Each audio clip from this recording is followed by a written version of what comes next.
ನ್ಯಾಯಾಲಯದಲ್ಲಿ ಗೌರವ ಇದೆ. ಆದರೆ ಒಂದು ದೊಡ್ಡ ಒಳಸಂಚು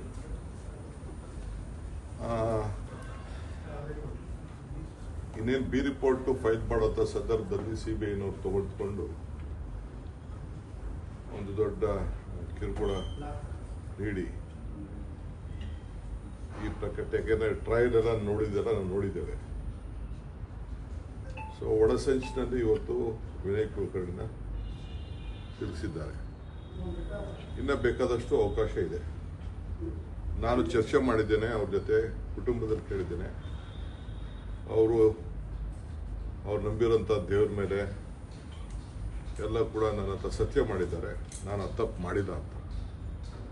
ಇವತ್ತು ಕೂಡ ನನಗೆ ಅವ್ರ ಮೇಲೆ ನಂಬಿಕೆ ಇದೆ. ಶಿಕ್ಷೆಗೆ ಗೌರವ ಕೊಡಬೇಕು, ಅದು ಬೇರೆ ವಿಚಾರ. ಆದರೆ ನನಗಂತೂ ಅವರು ತಪ್ಪು ಮಾಡಿದ್ದ. ಮೇಲ್ಮನೆಗೆ ಅವಕಾಶ ಇದೆ, ಇನ್ನು 30 ದಿನ ಅವಕಾಶ ಇದೆ, ಅವರು ಮಾಡ್ತಾರೆ. ನಾನು ಆ ಕುಟುಂಬದ ಜೊತೆ, ನಮ್ಮ ಪಕ್ಷದ ಶಾಸಕರ ಜೊತೆ ನಾನು ಮಾನಸಿಕವಾಗಿ ಎಲ್ಲ ಥರದ ಶಕ್ತಿಯನ್ನು ತುಂಬುವಂಥ ಕೆಲಸ ಮಾಡ್ತೇವೆ. ಸೊ ಅದರಿಂದ ಯಾರು ಕಾರ್ಯಕರ್ತರಿಗೆ ನಾನು ಕೇಳ್ಕೊಳ್ಳೋದು, ಯಾರು ಧೈರ್ಯ ಕಳ್ಕೊಳ್ಳೋದು ಬೇಡ.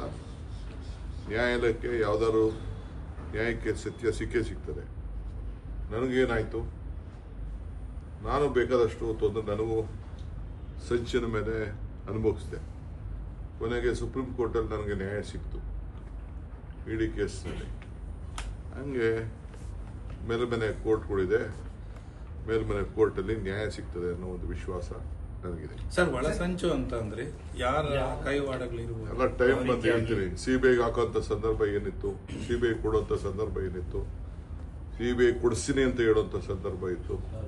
ಈಗ ಯಡಿಯೂರಪ್ಪನವ್ರು ಹೇಳ್ತಾ ಇದಾರಲ್ಲ, ನಾನು ಅವತ್ತೇ ಹೇಳಿದ್ದೆ ಅಂತ. ಮುಂಚಿತವಾಗಿ ಹೆಂಗೆ ಮಾಡೋದಿತ್ತು. ಸೊ ರಾಜಕೀಯವಾಗಿ ಅವನ ಶಕ್ತಿಯಾಗಿ ಉತ್ತರ ಕರ್ನಾಟಕದಲ್ಲಿ ಒಬ್ಬ ದೊಡ್ಡ ಶಕ್ತಿಯಾಗಿ ಬೆಳೀತಾರೆ ಅಂತ ಹೇಳಿ ಬಿಜೆಪಿಯವ್ರು ಮಾಡಿದಂಥ ಒಳಸಂಚಿಗೆ ಇವತ್ತು ಪಾಪ ಆತನಿಗೆ ತೊಂದರೆ ಆಗಿದೆ. ಇರಲಿ, ಆತ ಧೈರ್ಯ ಕಳ್ಕೊಳ್ಳೋಂಥ ಪರಿಸ್ಥಿತಿ ಇಲ್ಲ.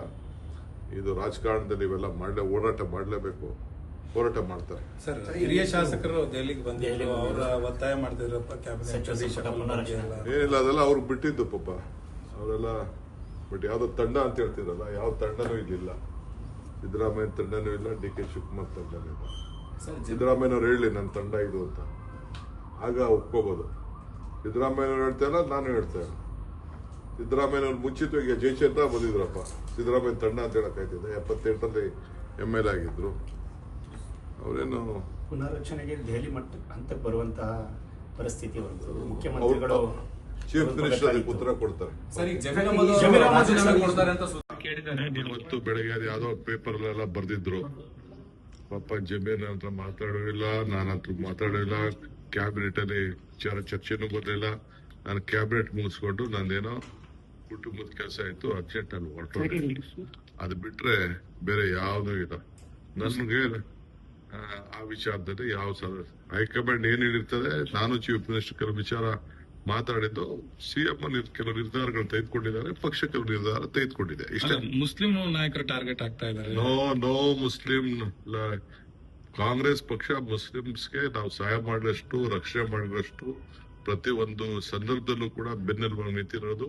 ಬೇರೆ ಯಾರು ಹಿಂದೇನೂ ಮಾಡಕ್ಕಾಗಲ್ಲ, ಮುಂದೆ ಅಷ್ಟು ನಾವು ನಿಂತ್ಕೊಂಡು ಅವ್ರಿಗೆ ರಕ್ಷಣೆಗೆ ಅವ್ರನ್ನ ಸಹಾಯ ಮಾಡಿದ್ದೀವಿ.